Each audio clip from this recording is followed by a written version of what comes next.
പലപ്പോഴും നമ്മൾ ഒത്തിരി ശ്രദ്ധിക്കാതെ പോകുന്നൊരു വിഷയമാണ്. അതെന്താണെന്ന് ചോദിച്ചാൽ, ചിലപ്പോൾ നമ്മൾ 1, 2 ഡെലിവറിയൊക്കെ കഴിഞ്ഞു, നമ്മൾ തീരുമാനിച്ചു നമുക്ക് 2 മതി, നാം 2 നമുക്ക് 2. രണ്ടാമത്തെ ഡെലിവറിയൊക്കെ ആയിട്ട് ഹോസ്പിറ്റലിൽ ചെന്നു.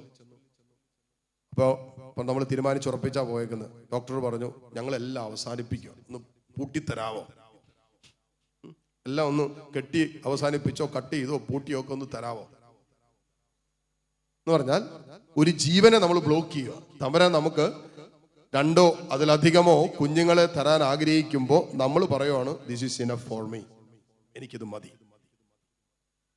അങ്ങനെ പറഞ്ഞു പോലും നമ്മൾ ദൈവിക സ്വരത്തെ, ദൈവപത്രയെ അടച്ചു കളഞ്ഞാൽ വിദൂര ഭാവിയിൽ സംഭവിക്കാൻ പോകുന്ന വിപത്ത് ഞാൻ പറയട്ടെ.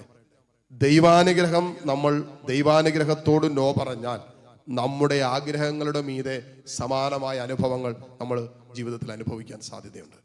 എന്തിന്റെ പേരിലാണെങ്കിലും നിഷ്കളങ്ക രക്തം, ഒരു ജീവൻ എടുക്കാൻ നമുക്ക് അവകാശമില്ല. ഹല്ലേലൂയ.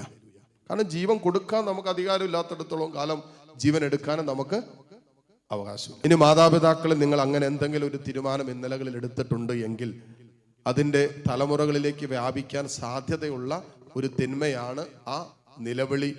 നിങ്ങളുടെ ഭവനത്തിൽ നിന്നും നിങ്ങൾ പരിഹരിച്ചിട്ടില്ല എങ്കിൽ അടുത്ത ജനറേഷനിൽ അവരുടെ മക്കളുമായി ബന്ധപ്പെട്ട അസ്വസ്ഥതകളോ മക്കളില്ലാത്ത സാഹചര്യമോ ഉണ്ടാകാനുള്ള സാധ്യതയുണ്ട്. ഇവിടെ നമ്മൾ ഇത് വളരെ സീരിയസ് ആയിട്ട് തന്നെ കാണും. കാരണം നിലവിളി ആ മാതാപിതാക്കൾ ഓക്കെ തെറ്റുപറ്റി കർത്താവിന്റെ മുമ്പിലുള്ള ആ സ്വർഗത്തെ നോക്കിയുള്ള നിലവിളി പരിഹരിക്കപ്പെട്ടിട്ടുണ്ട് എങ്കിൽ ഫൈൻ, ദാറ്റ്സ് ഓക്കെ, കർത്താവിന്റെ കരുണ ലഭിച്ച്.